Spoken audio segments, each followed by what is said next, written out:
Maduro and his wife arrive in the United States to face charges after strikes in Venezuela. A headline that has shocked the world, raised serious legal questions, and triggered political reactions across Latin America and beyond.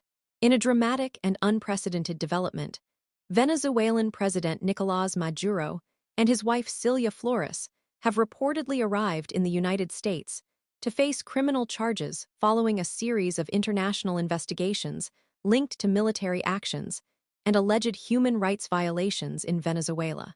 While official details are still emerging, multiple diplomatic and legal sources suggest that this move follows intense international pressure, secret negotiations, and growing legal cases tied to the recent strikes and unrest inside Venezuela. The situation marks a historic moment in global politics, a sitting president appearing before foreign courts, something almost unheard of in modern international relations. Over the past few weeks, Venezuela has experienced renewed instability, including reported airstrikes and military operations targeting armed groups, infrastructure, and opposition-linked locations. These operations, according to international observers, resulted in civilian casualties, infrastructure damage, and large-scale displacement.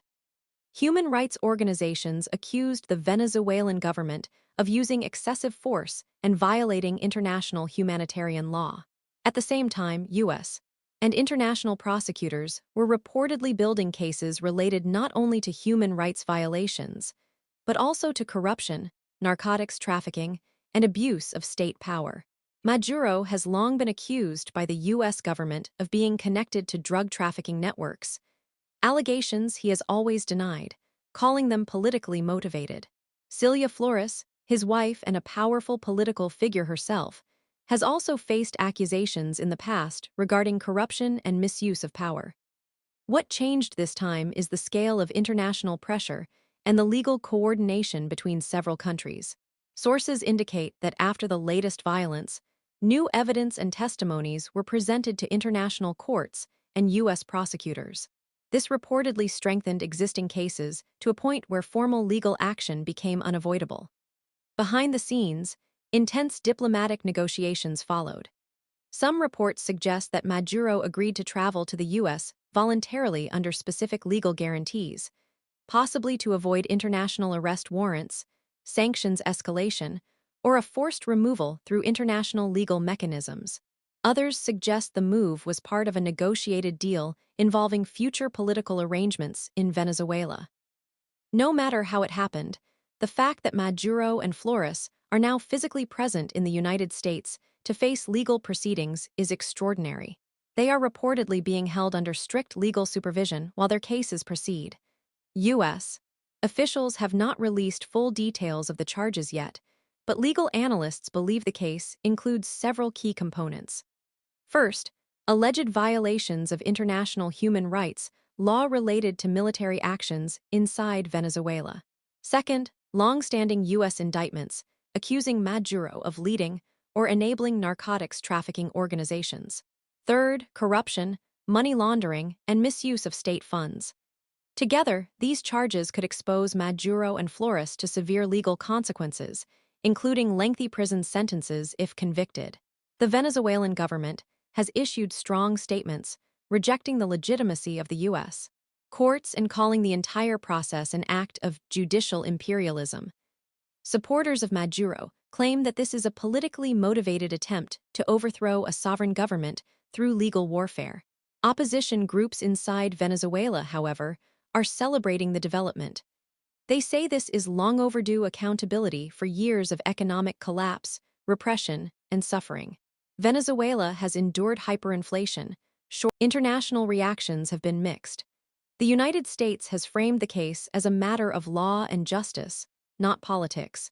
European governments have largely supported legal accountability, but urged respect for due process and stability in the region. Russia, China, and Iran, longtime allies of Maduro, have condemned the move, calling it illegal and dangerous. They argue that allowing a sitting president to be tried abroad undermines the principles of state sovereignty and could set a destabilizing global precedent. Meanwhile, Latin American countries are watching closely. Some fear that Venezuela could descend into chaos or power struggles in Maduro's absence. Others see this as an opportunity for political transition and stabilization. Inside Venezuela, the situation is tense. With Maduro abroad, questions are rising. Who is running the country? Will there be elections? Will the military stay loyal? Will opposition groups push for immediate change? So far, the Venezuelan armed forces have issued statements of loyalty to the existing political system. But history shows that such situations can shift rapidly. Economically, markets have reacted cautiously. Oil prices moved slightly, reflecting uncertainty about Venezuela's future oil production and exports. Humanitarian organizations are urging the international community to avoid actions that could worsen the suffering of ordinary Venezuelans. They emphasize that while accountability is important, stability and humanitarian support are equally critical. Legal experts say the case could take months or even years. Maduro and Flores are entitled to legal defense, hearings, and appeals under U.S. law. Nothing is final yet, and they are legally presumed innocent until proven guilty.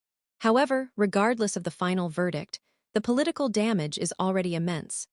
The image of a powerful leader standing before foreign courts changes how authority is perceived worldwide. It sends a signal that even heads of state may eventually face legal consequences. At the same time, critics warn that this could encourage powerful countries to use legal systems as political weapons. So this story is not just about Venezuela. It's about the future of international law, sovereignty, justice, and power. Is this accountability, or is it geopolitical pressure dressed as law? Is it justice for victims? Or is it a dangerous precedent? Those questions will